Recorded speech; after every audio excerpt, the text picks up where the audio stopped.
Morning, everyone. Welcome. Let's go back here for a second while I get myself together. We are excited that you are here with us today as we start to work on the next block from our On Wander Lane Sew Along. This is the Blossom Trail block that you can see here in the image. Now, just a note, the image on the left, there's a lot of variations to this project. The image that is currently on the left of the screen here is actually the full wall hanging for each month.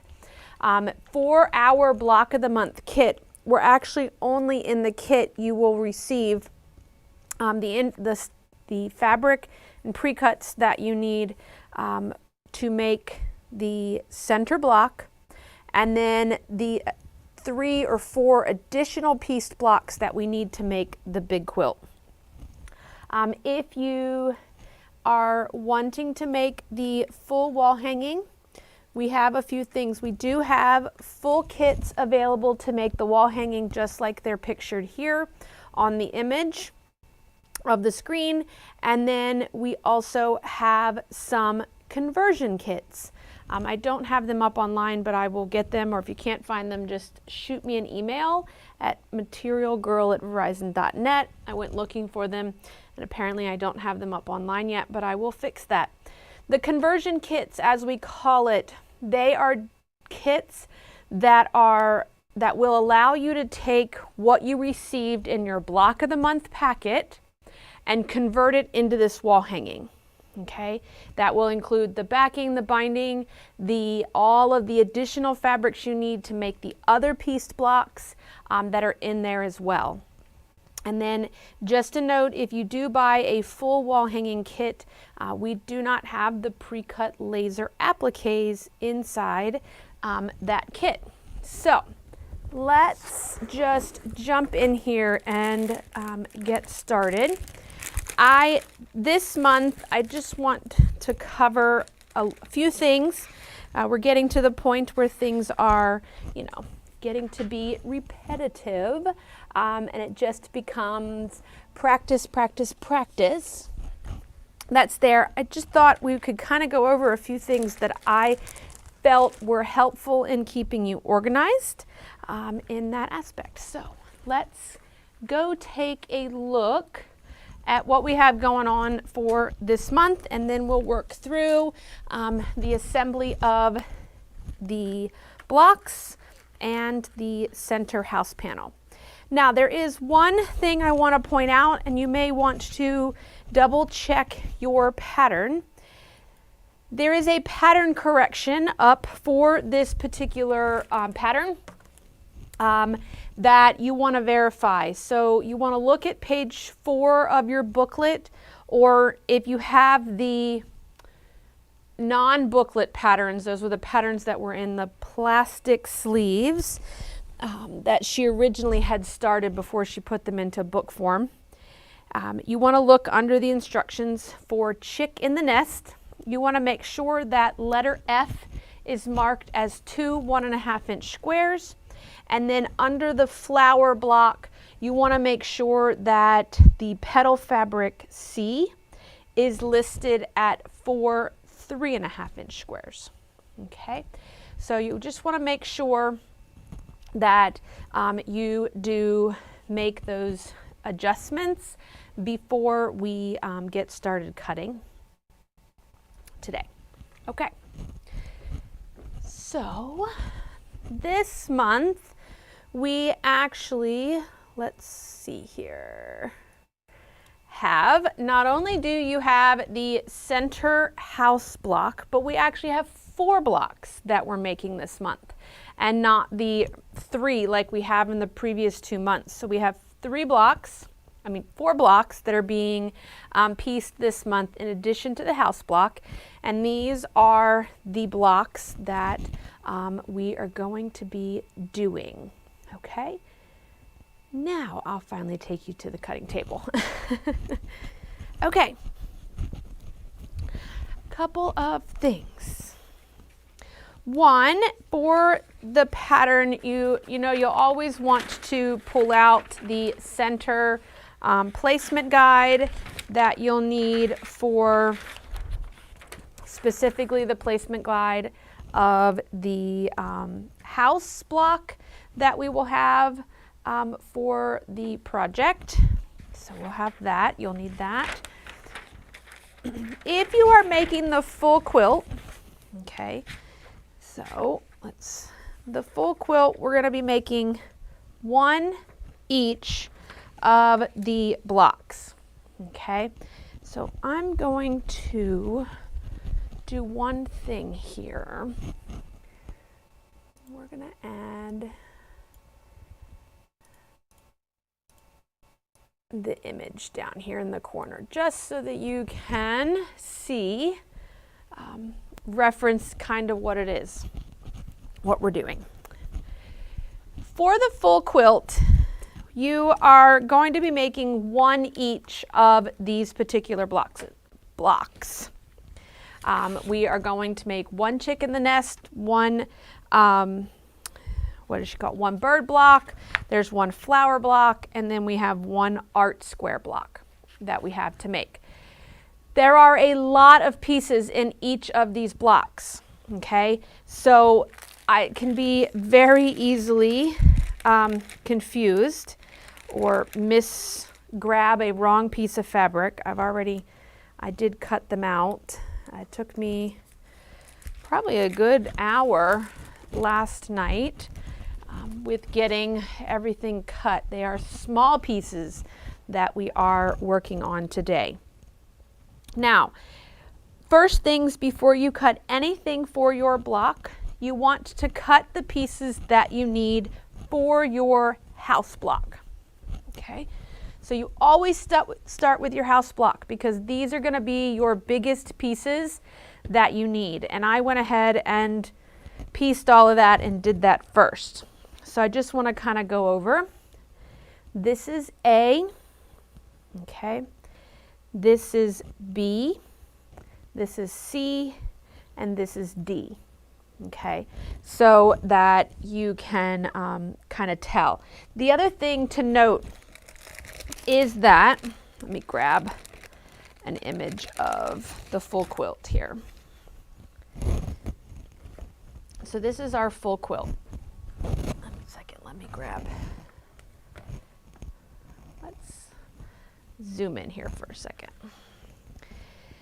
So the house block that you see in the full quilt is going to be slightly different than the house block that you see on the front of the pattern.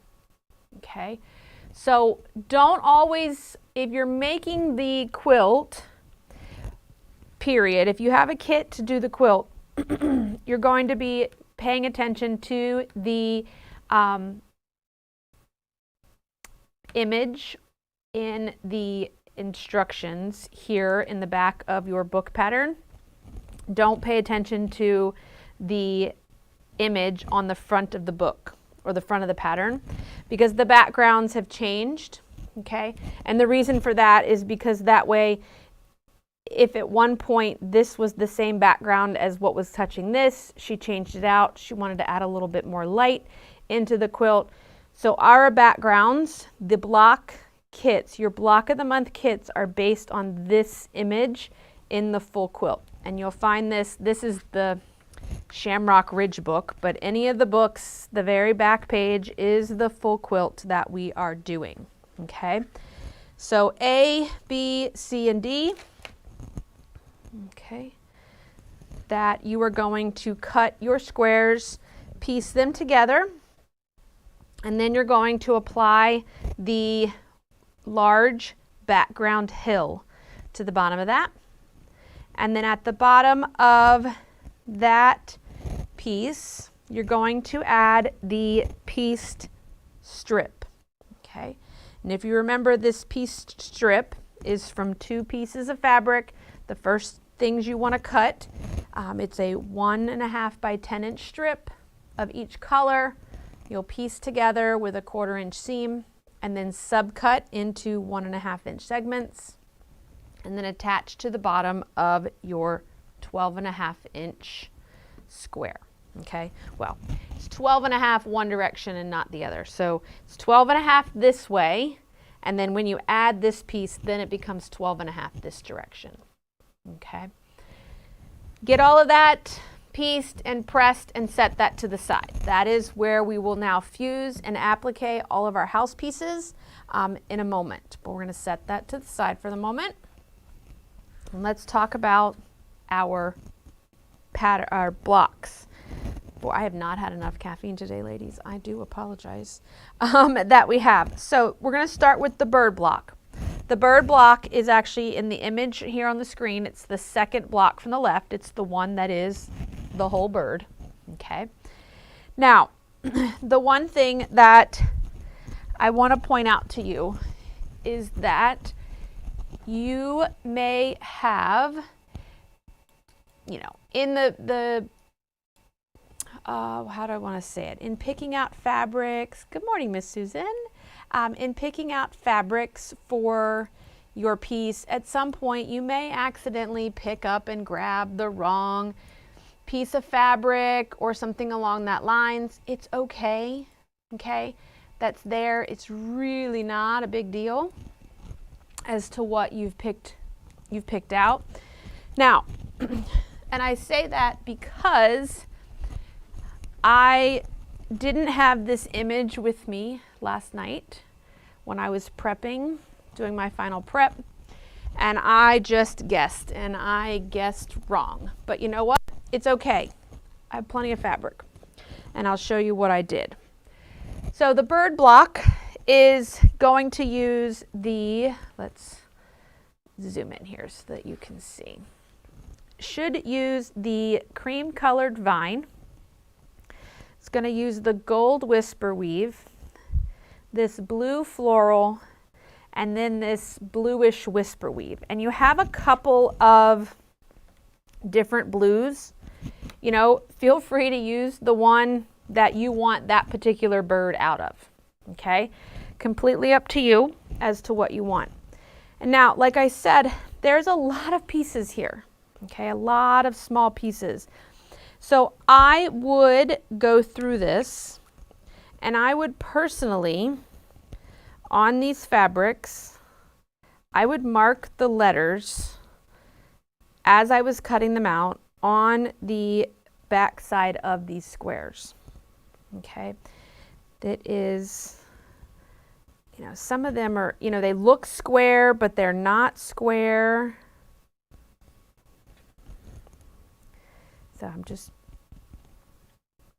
like, this is 1 3/4 by 2 inches. It's very easy to be picked up and accidentally confused for something else.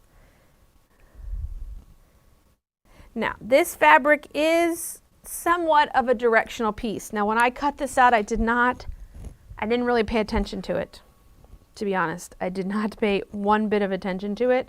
I am going to lay out this block, and then if I need to, I'll recut a piece of fabric.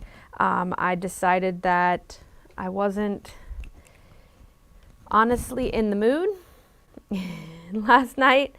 After I started, I'm like, this is going to take too much brain power. We will come back and I'll fix it if I need to. All right, so let me just finish. I'm going to label these last few pieces. And I'm just using a friction pen. This is just an iron away pen. I'm using it on the back, 2 by 3.5. J and L. Okay. All right. So now that we have all of those labeled, if you look at your block construction information, the first thing that we're going to be creating is basically most of his body is most of what we're going to be doing today is a lot of fold back corners. Okay, so I'm going to take his wing fabric. So this is piece N as in Nancy. And we're going to take piece M, which is in the blue fabric. And we're going to position those in the corners, like the instructions state. And we're going to draw a line and then sew 1/4 of an inch from the line, or excuse me, draw a line. Told you I did not have enough caffeine today. Draw a line. We're going to sew on the line and then trim a 1/4 inch away, and then we're going to flip these back, okay? The goal is when you flip these back is that your corner piece comes out and is even with the base piece, okay? Hope that kind of makes sense as to what we've got going there. That way, you're basically replacing a corner of that particular piece with this. Now, last month I had talked about the folded corner clipper, and if you didn't want to have to draw all those lines and everything, because there are a lot of fold back corners here in this project, you can lay the square on top of the corner, double check in the figure that you are cutting in the right direction or putting it in your diagonal in the right direction. I'm going to take the line on this folded corner clipper and I'm going to line it up from corner to corner. Okay. So that line, let's move this over here. That line is my seam allowance, okay? That's my seam, and I'm going to cut against the edge of the ruler, which is going to generate my seam allowance. And there is my piece. Now I could sew on that line and then come over and cut it and then flip it back. I'm just going to pre-cut it, and then everything is exactly where it needs to be. And then I'm going to take and do the same thing on the other side.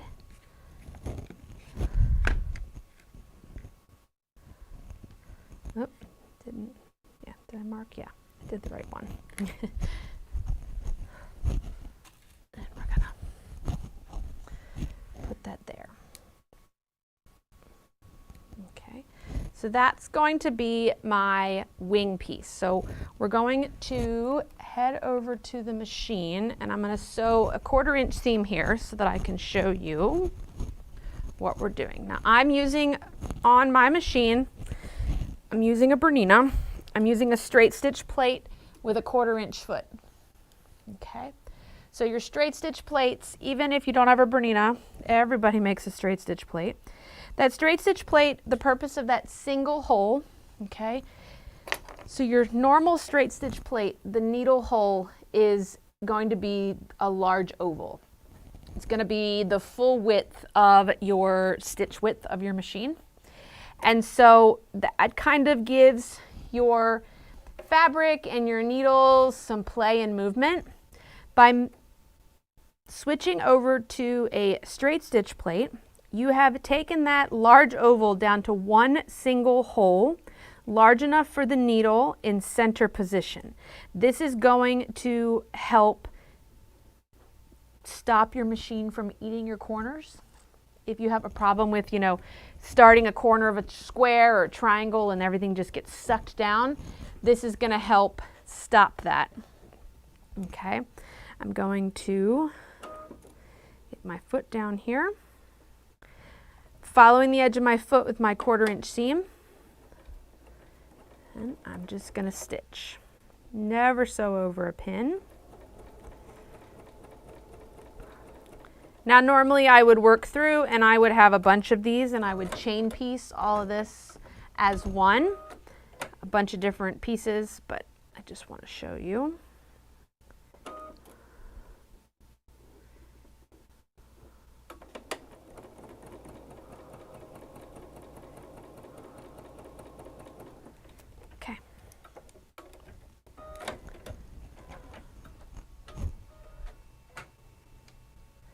Now we're going to go over to the ironing board Oh, let's move that out of the way. And you can see we are sewn. I'm going to set my seam. So I'm just going to set my iron on top to heat everything up. It also sets the seam, allows the fabric and the thread to kind of heat up, and allows the fabric to kind of accept the stitching, and it'll make this easier to fold back. So I kind of use the side of my iron to push it back over the seam and then let everything kind of sit there. Okay. Now my clapper is down in the other room, so I'm going to use my lap desk here to put on top. If you don't use a clapper, so a clapper is a piece of wood, a nice finished piece of wood that you can lay over top of your seam. Okay, so while my seam allowance is cooling,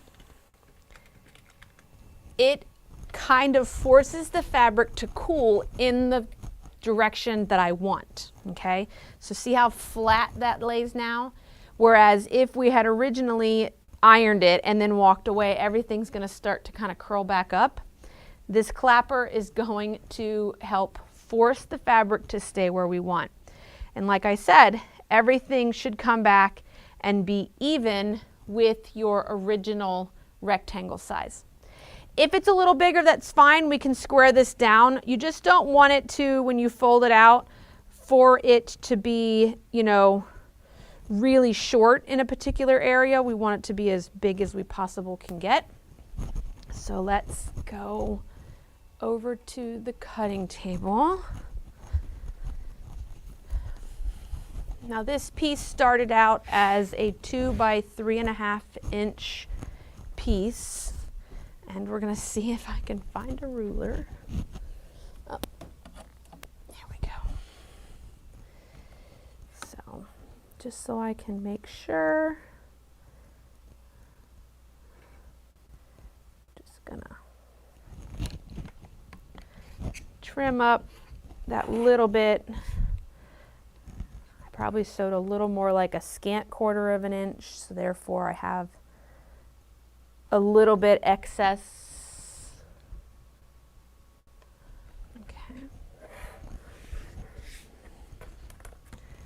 So I'm just going to line 2 by 3.5 inches up with my print fabric, and because like I said, because I sewed that little scant 1/4, I am just trimming off little bits of my folded back corner. I'd much rather be trimming off or be a little bit oversized so that I can trim it down to the exact size versus being smaller than what I need. Okay, all right. Now, in the next layout that we have, now that we have our bird or wing done that we have here, you have a lot of different units that she's got going on here. Okay, so she's telling you that you're going to take an A background. Okay, so I have my A background, and I'm going to attach an O in this corner, and I'm going to kind of lay things out for a moment just so I can see if I have my directions going with that. So that's going to be his beak, and then we have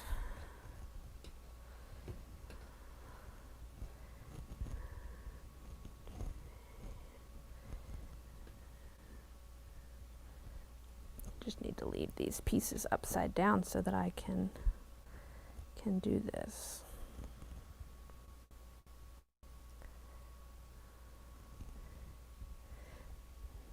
So there's that one. So let me change out. We're going to talk about these in a moment. I just want to get them together.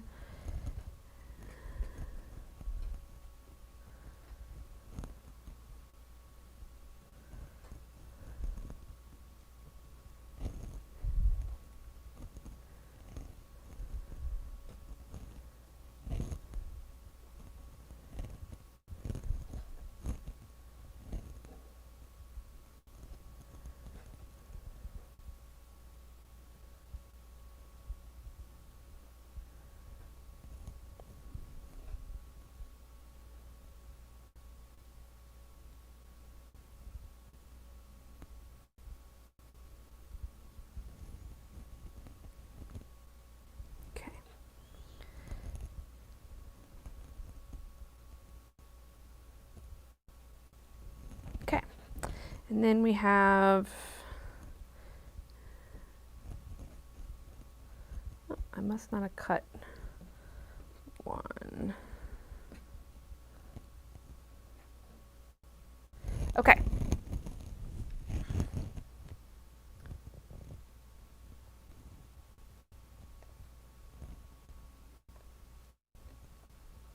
Zoom out here just a bit so that you can see this. So here are the units. I gotta cut another leg. Obviously I did not, let's see, yes, she did tell you to cut 2 and I only cut 1. So I will go back and cut that. So I'm looking at the direction of these background pieces. Okay, this is where, oops, let's zoom in here. We can look. So this unit is fine, this one right here. Oops. These two I'm good with. The direction of the leaf is running up and down. Now, these two are going to become fold back corner pieces, okay? And so depending on the direction that you place this square is going to dictate, one direction is going to get that vine going left to right. And so just keep rotating the square until you can find the direction that when you fold back, it's going to give you the same direction that you want your other pieces to be going in. Okay, so like that one is good. That's the direction I want that one to go. You can either just pre-fold them kind of in half and be like, okay, that's the direction I want that one to go. So that one's good there.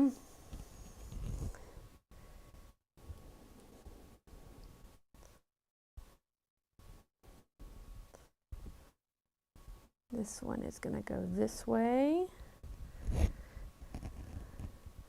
And so see, you don't have to stress too much with your, so that one, that one, that one. The only ones I'm going to have to fix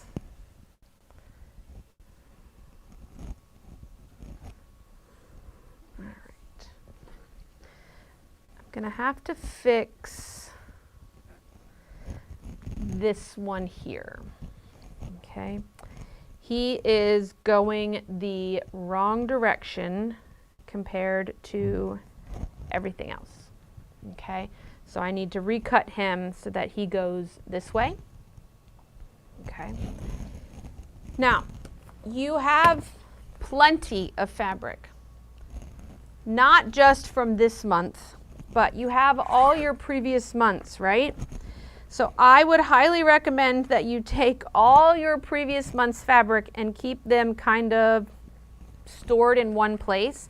That way, if you want a different background than what is in the picture or anything along that lines, you will be able to, look at that. I think that piece will work. You'll be able to make adjustments. And then that is I.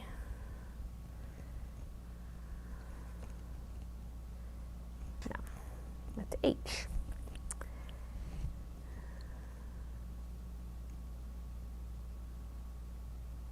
Oh, it cuts into the selvage a little bit, but we'll.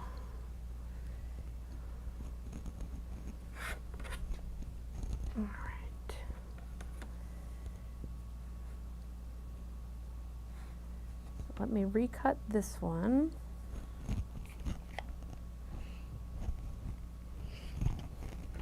Okay, now he's going the right way. And I need to get my gold out because I didn't cut enough of that one. And maybe one month there's a background that you don't like and you want to, get rid of it. And there's nothing wrong with that. You should have enough in scraps. Oops. Enough in scraps that you can can do that. Okay. All right. There are our legs. Now, once you have sewn your units, so you can see in the instructions, she's showing you that A and O are going to make this, B and O are going to make this, K, D, C, and I are going to make this. So when you do this bottom unit here, you're going to need to either do C first and then do D and I, or do D and I and then do C. You're not going to be able to put all three of these on at once because this one is going to slightly overlap this unit. L and E are going to make this, and J, C, and D are going to make this. So now you kind of see why I say write the letter on the back of the size that is there. And then once you have that, you're going to take and lay out his units just like this. That little eyeball on our bird is a button, so don't worry about that. This is a 6.5 inch square when we are finished. Now, if you don't get exactly a 6.5 inch square, it's okay. We just want to be consistent.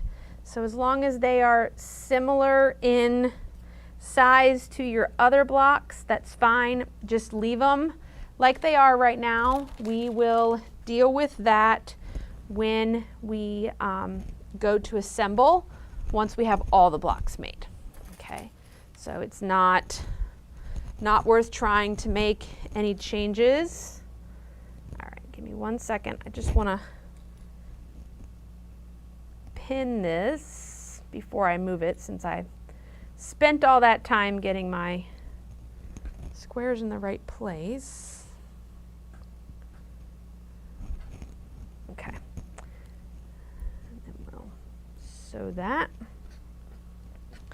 later. So that's your bird block. Your chick in a nest, okay, for me, my pattern with chick in the nest was correct. That's not a problem. So chick in the nest, obviously we're using the gray dot for the nest. We are using the other blue for the bird. And you have gold, and then the background is the white confetti. Okay, that's there. Again, go through, label, and assemble using 1/4 inch seams, just like the pattern tells you there in your booklet. Okay. After that, we have flower block. Okay, flower block. In my pattern, flower block is one that I needed to make a change to. So that letter C should be 4 3.5 inch 4 3.5 inch squares, not the 3 like it says. 1 second.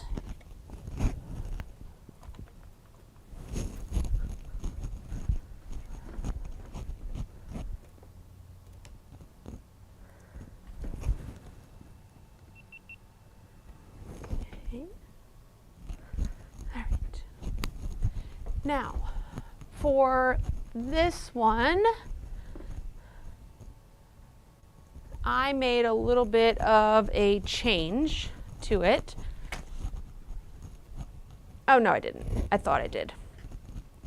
I opted against it. I didn't like 2 confetti pieces together. So this is going to be your petal fabric, your leaf fabric. This is the flower center. Okay. This is your background fabric, is the one with the stripe. And this is the outside flower center fabric, is the vine Okay, I was originally going to brighten it up a little and put in the confetti piece originally, but then I didn't like the two confettis close together, so I went back with the way the image was. Now, just like with the directionality that we had and talked about in the previous block, these are all fold back corners. So when you go to do these, just fold back your corner and keep rotating your block until you find the direction of the stripe that you want to go. So I would completely lay out the block according to the diagram and then work your way through the 4 quadrants, getting all of your stripes and directional vine pieces to lay out in the order or the direction that you want. Okay, so that's going to, okay,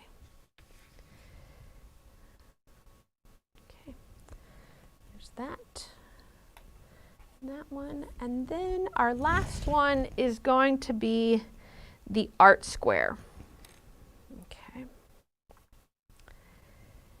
the art square is done. I did make a change to this one.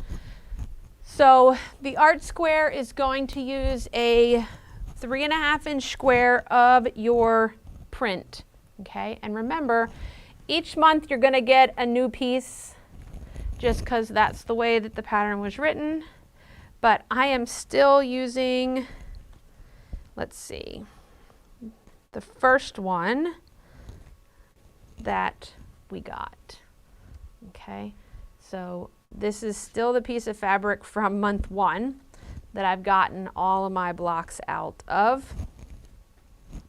And you can continue to use that. If you can't get the piece, the fussy cut piece that you want out of this fabric, you have more fabrics in your groups to use. Okay, we're going to be using the blue grid, or so you can see this is the blue grid pieces that you're going to use. Now in the image, the background is the confetti piece that's there. This was again the piece of fabric that this image I did not have last night, and I could not tell from the picture. I had plenty of fabric in the cream colored vine.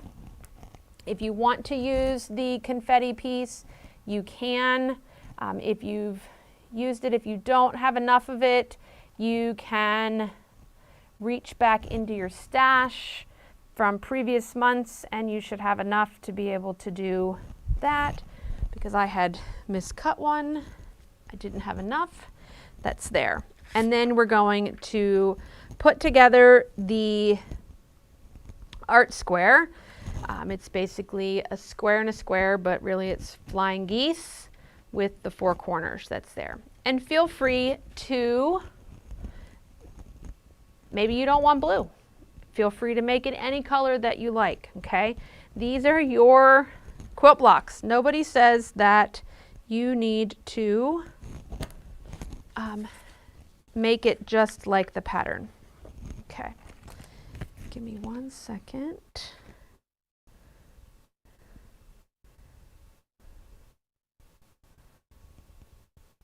Now, she tells you in the pattern, she says if you're doing the quilt of the block series, you're going to need 2 of the flower blocks. The only other flower block I see when I look at this quilt is here's the one we're making. I don't see another one identical to this, okay, in terms of style. This one's close, but it's got a square in the middle of it.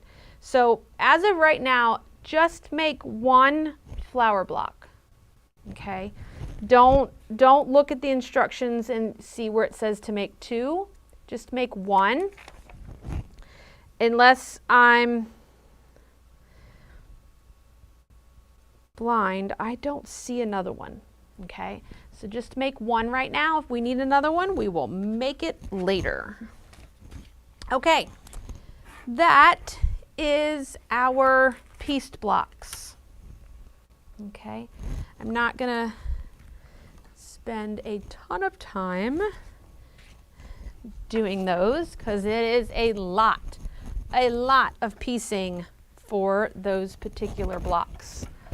So we're gonna go over to the ironing board and we're going to get ourselves ready to do some applique.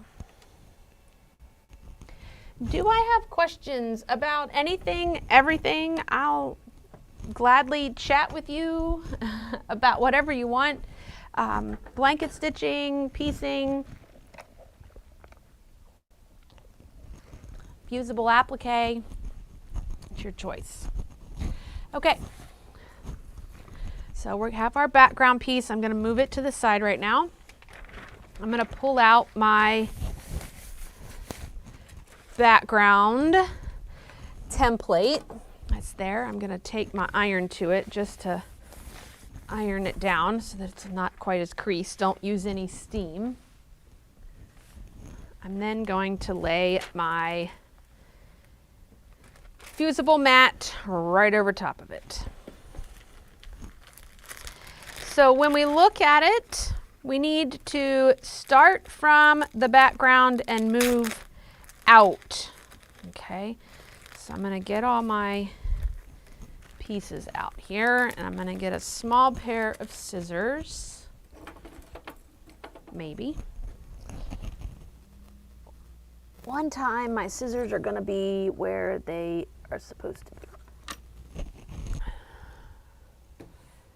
I had a pair of yellow handled scissors somewhere. 1 second.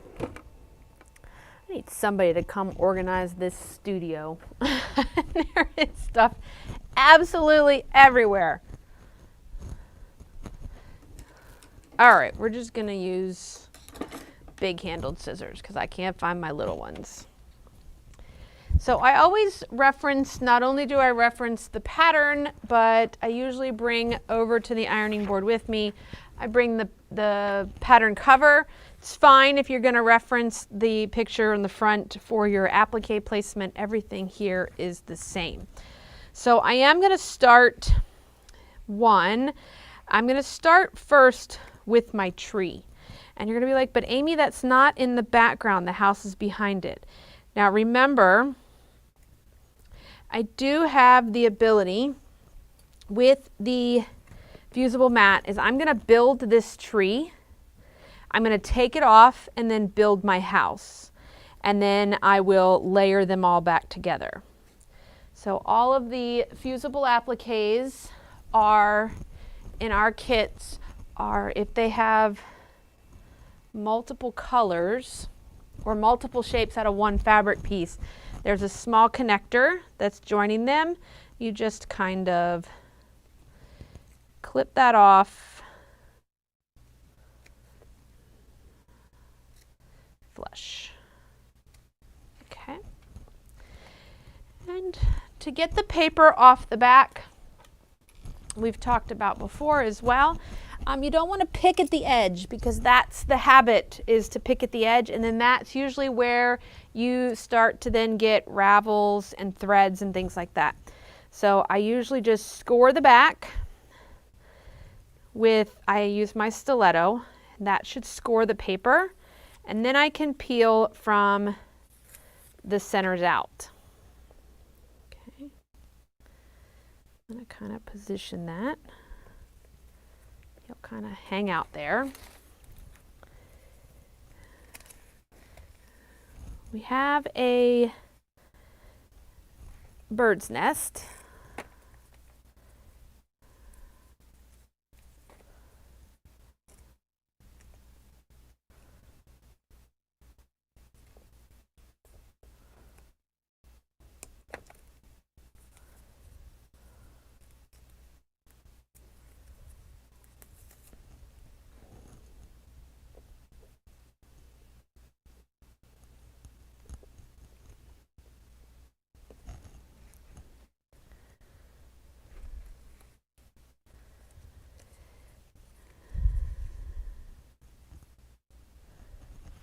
2 little bluebirds.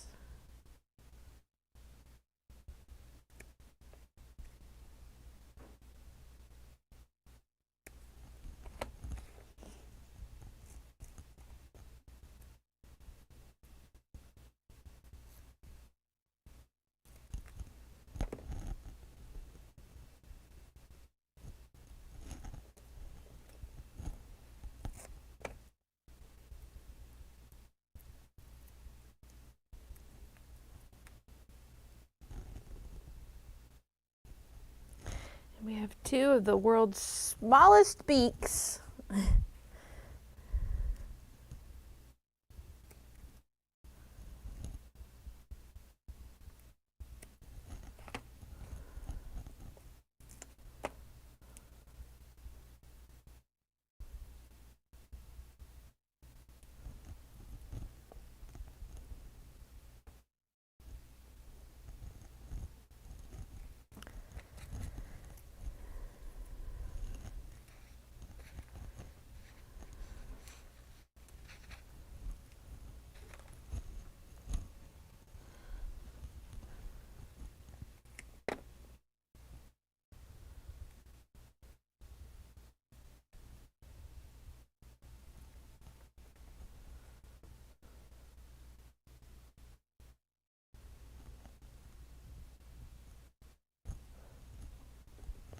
Okay, there's our little tiny birdies, our baby birdies.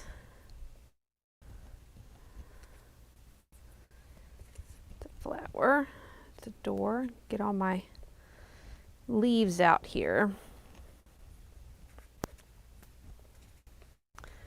that we have. Okay, so I'm going to take this other bird.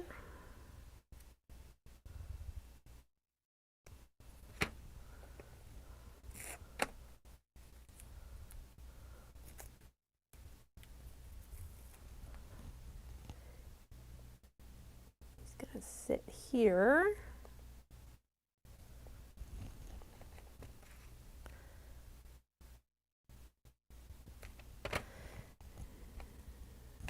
Let's get his little tiny beak.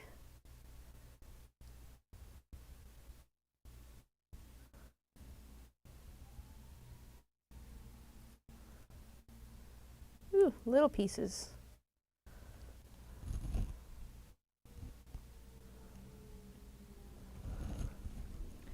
I'm going to get a pair of tweezers here.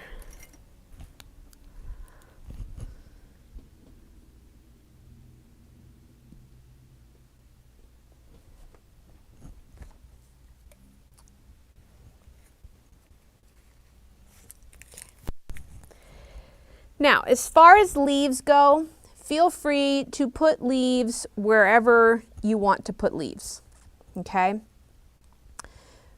What we have done is these leaves here, these 2 sets belong with these, what looks like, these remind me of those little helicopters that fall off the trees. They're going to go down here with the flower, so we're going to set them aside.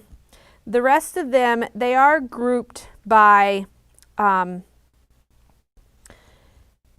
really fabric per se. We did follow the chart that was in there for follow the picture in terms of where to put which leaf, but feel free to, you know, make it your own tree.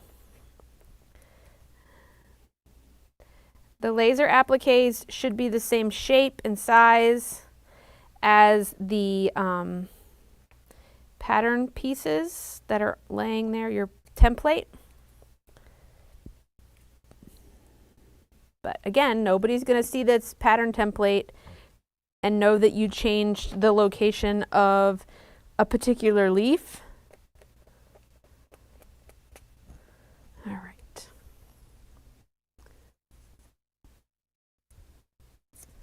So I'm going to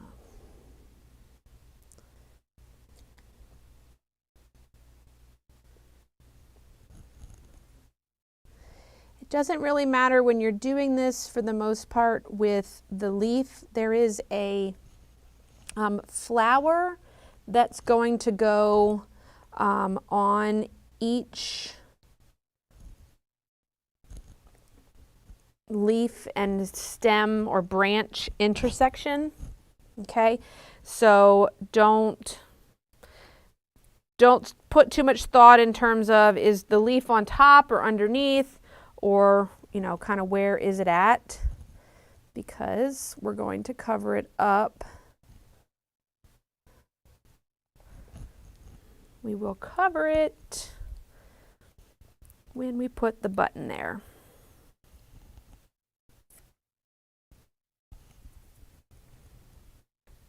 You know what? That's the wrong one.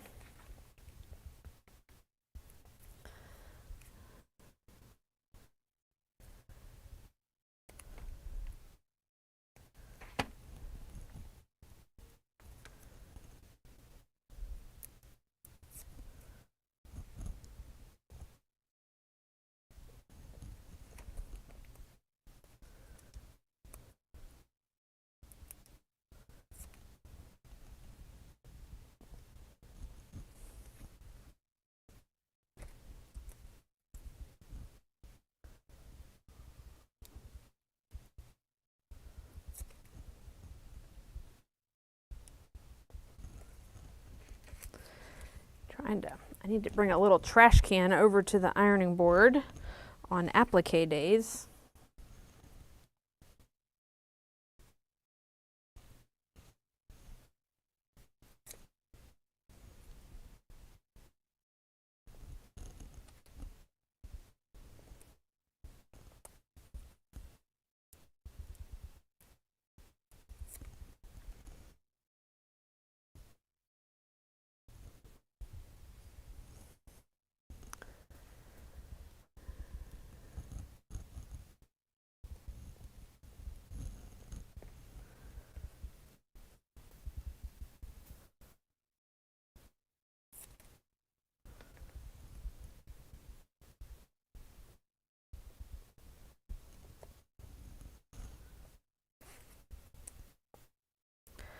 Zoom in on this when I get all these leaves in case you want to do it the same way.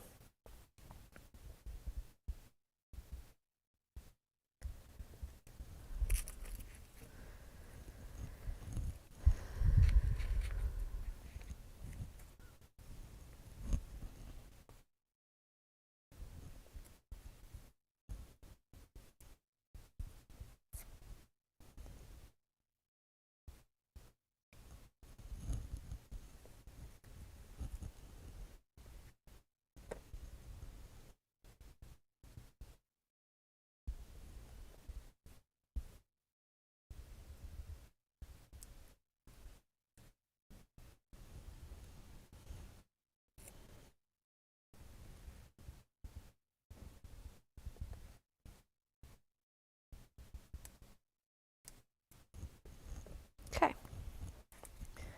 Now, if you're happy with that, let's get rid of that picture so that you can see better.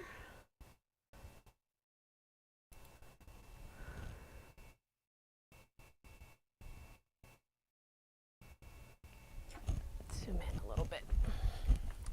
Here is the layout that I have going for this. Again, not really worried too much about what is on top of or underneath, because there is a button that you're going to be putting at each little leaf intersection, a little flower button that's going to be there. Right now I'm just kind of making sure that there is some overlap so that when I heat set this, that there is something for everything to stick to, so that I can peel this up in one piece and then set it down after I get my house created. Okay, good with that. I'm going to take my iron, no steam. I'm just going to carefully kind of set it down on top of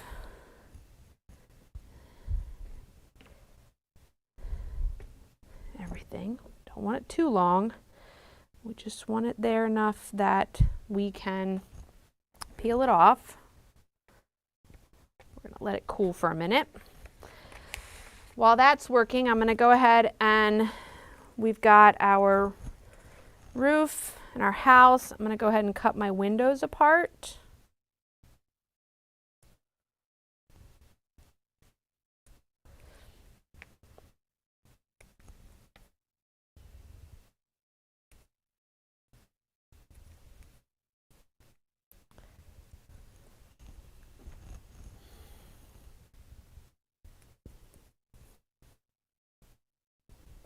Okay, and then we should have a door. Got a fence that goes with it. We have a chimney. Those little guys, I'm going to go ahead and cut them apart.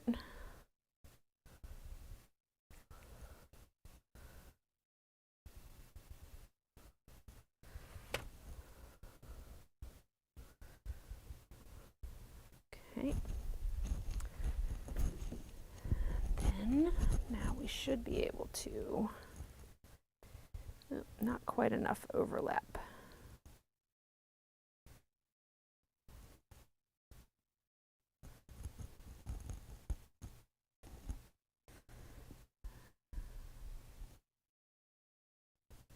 Okay. Everything is stuck to something, so I'm just going to carefully take and lay that to the side here. And we're going to build our house.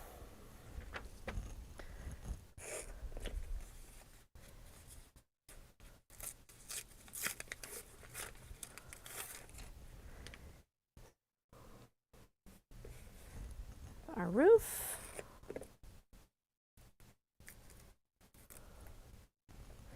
Now, if you're not using laser cut appliques for this project, I highly recommend that before you iron your fusible web to your fabric, that you verify that the direction of the fabric is going in the right direction. Okay, because some of the fabrics, again, are directional, like this house.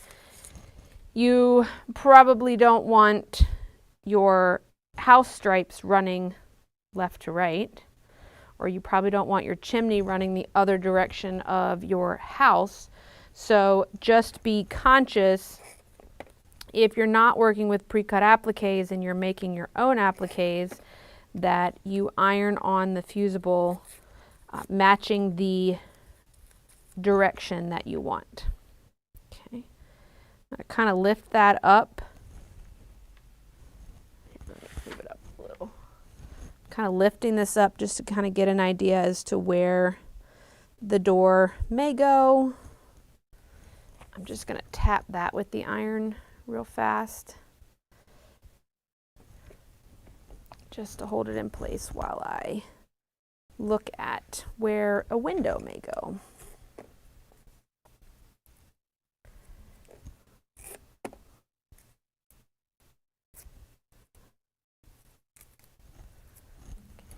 I'm going to go ahead and peel all the windows.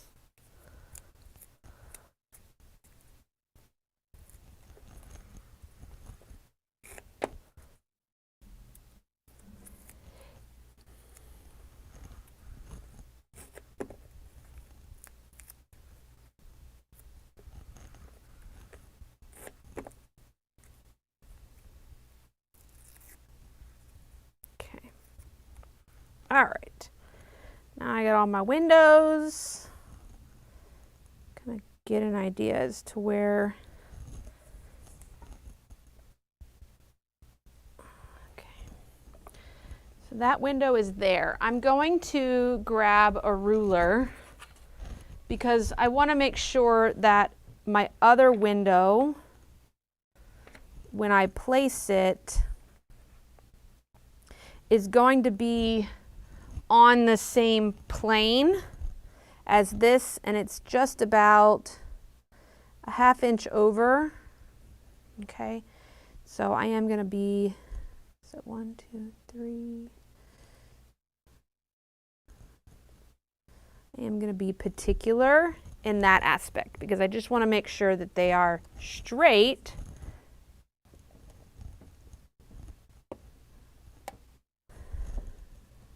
in that world. Okay. All right, then the other 3 windows are gonna kind of be here. So again, I want to make sure that I am right above that window.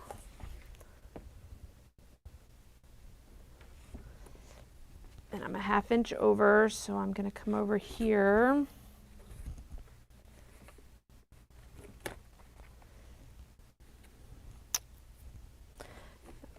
Oh, there they are.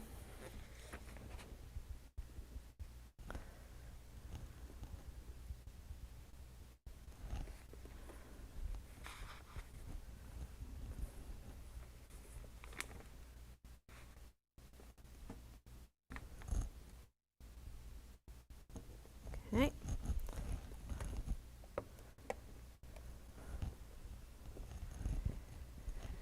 And then if I want to be really particular, I have about 1.5 inches, so I'm gonna eyeball this in the middle. So I have 1, 2, 3 lines, 3 lines. Come on, stay where I got you.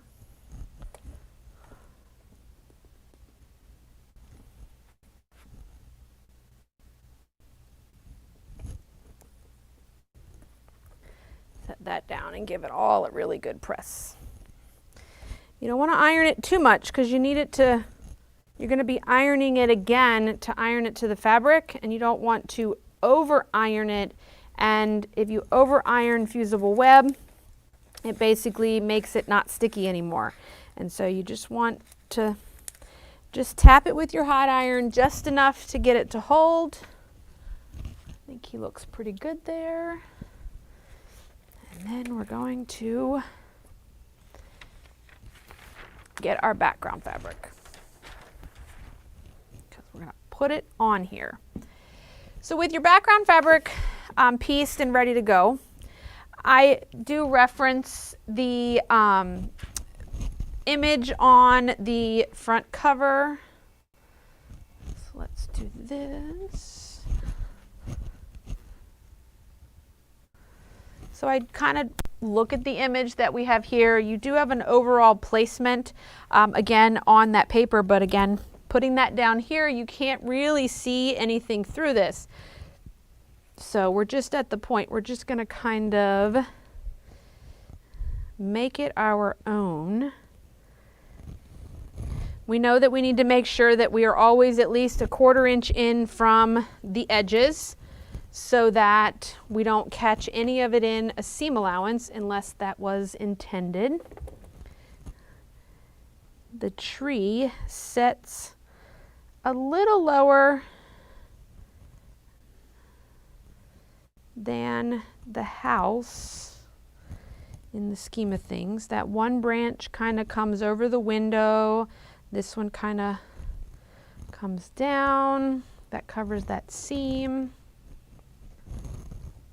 Right there looks pretty good, so you can see there's that, kind of where that is. He's good there. All right, we have a fence.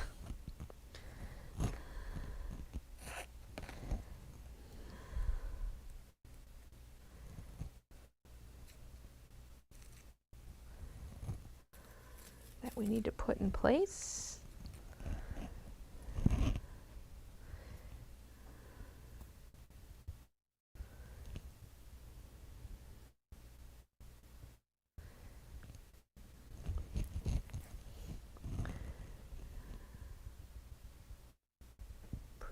That, and then we have our cobblestones, or our pavers.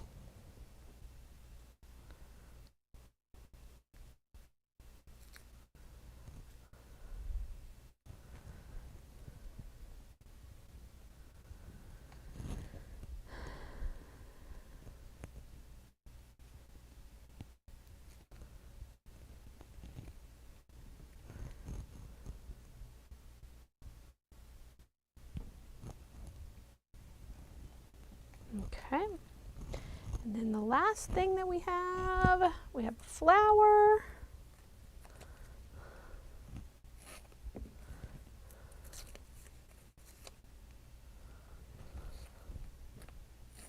The center of this flower is a button.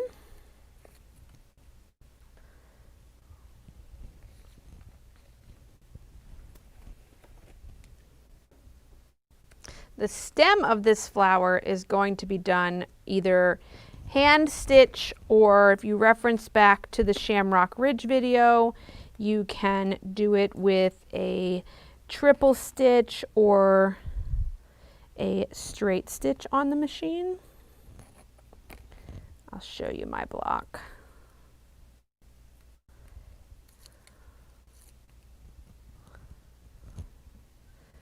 I'm going to bring that up a little.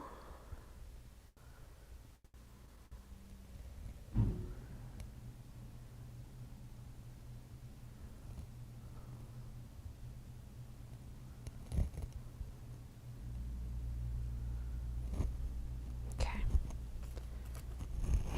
So you can see.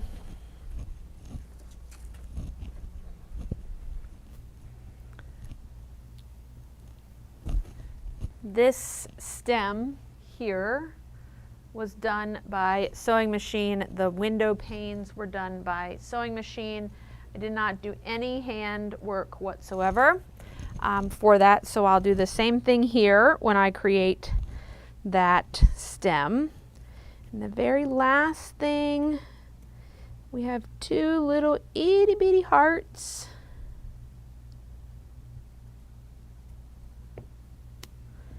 To put in place.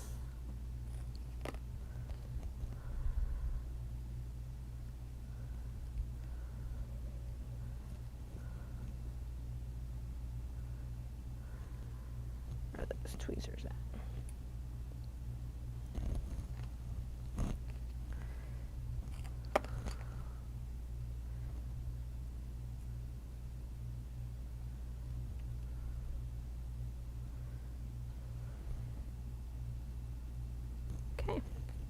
Put the hearts anywhere you like for that project, and then we're going to, if you're all good, we're going to slowly work through securing this to the background of our block.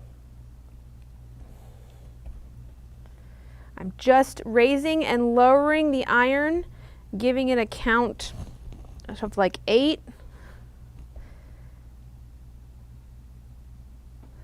I'm not moving my iron back and forth over this block. I don't want any of my applique to move.